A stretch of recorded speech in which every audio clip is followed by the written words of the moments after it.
നമസ്കാരം. ശബരിമലയിലെ സ്വർണ്ണക്കൊള്ളയുമായി ബന്ധപ്പെട്ട കുറ്റപത്രം സമർപ്പിക്കുന്നത് ഇപ്പോഴും നീളുകയാണ്. ഇത് സംബന്ധിച്ച് ഇപ്പോൾ വ്യാപകമായ തോതിലുള്ള സംശയം ഉയരുകയാണ്. കേസിലെ പല പ്രതികളും ഇതിനോടകം തന്നെ ജാമ്യം ലഭിച്ച് ജയിലിന് പുറത്ത് വന്നിട്ടുണ്ട്.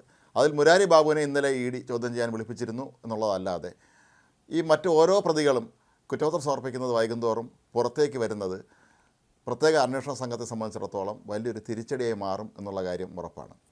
പ്രധാനമായും CPMൻ്റെ മുതിർന്ന നേതാവും മുൻ MLAയുമായ A. പത്മകുമാറിനെ രക്ഷിക്കുന്നതിന് വേണ്ടി അല്ലെങ്കിൽ സഹായിക്കുന്നതിന് വേണ്ടിയാണോ ഇത്തരത്തിൽ കുറ്റപത്രം സമർപ്പിക്കുന്നത് നീണ്ടുപോകുന്നത് എന്നാണ് സ്വാഭാവികമായും സംശയം വരുന്നത്. കഴിഞ്ഞ വർഷം നവംബർ 20-ാം തീയതിയാണ് പത്മകുമാറിനെ അറസ്റ്റ് ചെയ്തത്.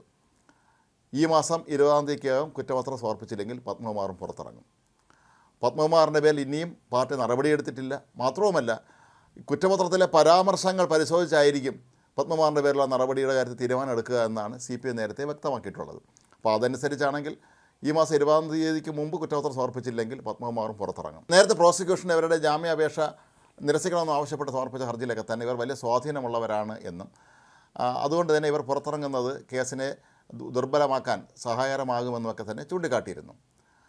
മാത്രവുമല്ല, തദ്ദേശ ഭരണ തെരഞ്ഞെടുപ്പിൽ CPMന് ശബരിമല സ്വർണ്ണക്കൊള്ളയുടെ പേരിൽ വലിയ തോതിലുള്ള തിരിച്ചടി ഉണ്ടായിട്ട് പോലും അവർ ആരും തന്നെ പത്മകുമാറിൻ്റെ പേരിൽ നടപടിയെടുക്കണമെന്ന് ഇപ്പോഴും ആവശ്യപ്പെടുന്നില്ല. പത്മകുമാർ ഇപ്പോഴും പത്തനംതിട്ട ജില്ലാ കമ്മിറ്റി അംഗമായി തുടരുകയാണ്.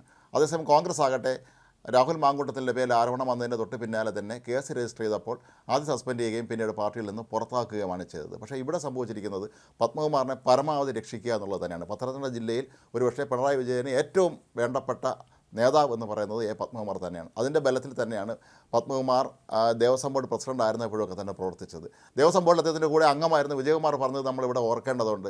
സഖാവ് പറഞ്ഞിടത്തെല്ലാം ഞങ്ങൾ ഒപ്പിട്ട് കൊടുത്തു എന്നാണ്. അത്രമാത്രം ശക്തനായിരുന്നു പത്മകുമാർ.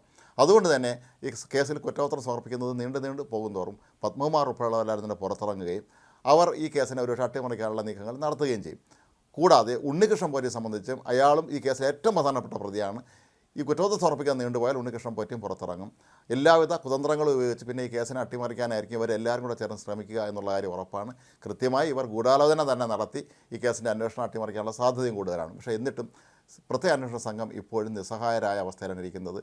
മാത്രമല്ല, കുറ്റപത്രത്തിലെ പരാമർശങ്ങൾ ദുർബലമായാൽ അതിന് അവർക്ക് ഹൈക്കോടതിയിൽ നിന്ന് കർശനമായ നടപടി നേടേണ്ടി വരും എന്നുള്ള കാര്യം അന്വേഷണ സംഘത്തിന് അറിയാം. പക്ഷേ അന്വേഷണ സംഘത്തിൻ്റെ ഒരു ആവേശം ആദ്യകാലത്ത് പ്രകടിപ്പിച്ചതുപോലുള്ളൊരു ആവേശം ഇപ്പോൾ അന്വേഷണത്തിൽ കാണുന്നില്ല എന്നുള്ളതാണ് പരക്കെ ഉയരുന്ന ഒരു പരാതി. മാത്രമല്ല, ഇതിൽ ആരോപണ വിധേയമായ തൊണ്ടി മുതൽ ഇതേവരെ കണ്ടെടുക്കാൻ കഴിഞ്ഞിട്ടില്ല എന്നുള്ളതൊരു പ്രധാനപ്പെട്ട വസ്തുതയാണ്. ഒരു കേസിലെ, പ്രത്യേകിച്ച് ഒരു മോഷണ കേസിലെ, കൊള്ളക്കേസിലേക്ക് തന്നെ അതിൻ്റെ പ്രധാനപ്പെട്ട ഒരു വസ്തുത അതിൻ്റെ തൊണ്ടി മുതൽ എവിടെയെന്നുള്ളതാണ്. തൊണ്ടി മുതൽ ഇനിയും കണ്ടെടുക്കാൻ കഴിഞ്ഞിട്ടില്ല. അത്ര എളുപ്പമുള്ളൊരു കാര്യമാണ് എന്ന് അന്വേഷണ സംഘം കരുതുന്നതുമില്ല. മാത്രമല്ല, 1998 വിജയ് മല്യ ശബരിമലയിൽ സ്വർണ്ണം പൂശാൻ കൊണ്ടുവന്ന ആ സ്വർണം അത് എവിടേക്കാണ് സ്ഥാപിച്ചിരുന്നത്, അത് എവിടെ നിന്നൊക്കെയാണ് കാണാതായ തുടങ്ങിയ കാര്യങ്ങളെക്കുറിച്ചൊക്കെ തന്നെ വിശദമായ അന്വേഷണം ഇനിയും നടത്തേണ്ടതുമുണ്ട്. ഏതായാലും കഴിഞ്ഞ ദിവസം മുരാരി ബാബുവിനെ ED ചോദ്യം ചെയ്തിരുന്നു. മറ്റ് 2 പ്രതികളായ S. ശ്രീകുമാറിനും D. സുധീഷ് കുമാറിനുമെതിരെയൊക്കെ തന്നെ അവർ സമൻസ് അയച്ചു കഴിഞ്ഞിരിക്കുന്നു. ഇനി അവരെ ചോദ്യം ചെയ്യേണ്ടതുണ്ട്. ഒരു വശത്ത് നിന്ന് ED അന്വേഷണം പുരോഗമിക്കുമ്പോൾ അവർ പ്രധാനമായും അന്വേഷിക്കുന്നത് ഇതിൻ്റെ കള്ളപ്പണ ഇടപാടുമായി ബന്ധപ്പെട്ട കാര്യങ്ങൾ മാത്രമാണ്. പക്ഷേ പ്രത്യേക അന്വേഷണ സംഘമാണ് മോഷണവുമായി ബന്ധപ്പെട്ട കാര്യങ്ങൾ അന്വേഷിക്കേണ്ടത്, ഇത് സംബന്ധിച്ച് കുറ്റപത്രം സമർപ്പിക്കേണ്ടത്. ഏതായാലും ഈ കുറ്റപത്രം സമർപ്പിക്കുന്നത് നീണ്ടുപോകുന്നത് പത്മകുമാർ ഉൾപ്പെടെയുള്ള അല്ലെങ്കിൽ ഉണ്ണികൃഷ്ണൻ പോറ്റി ഉൾപ്പെടെയുള്ള പ്രതികൾക്ക് അനുകൂലമായി മാറും എന്ന് തന്നെയാണ് ഇപ്പോൾ പ്രതീക്ഷിക്കപ്പെടുന്നത്.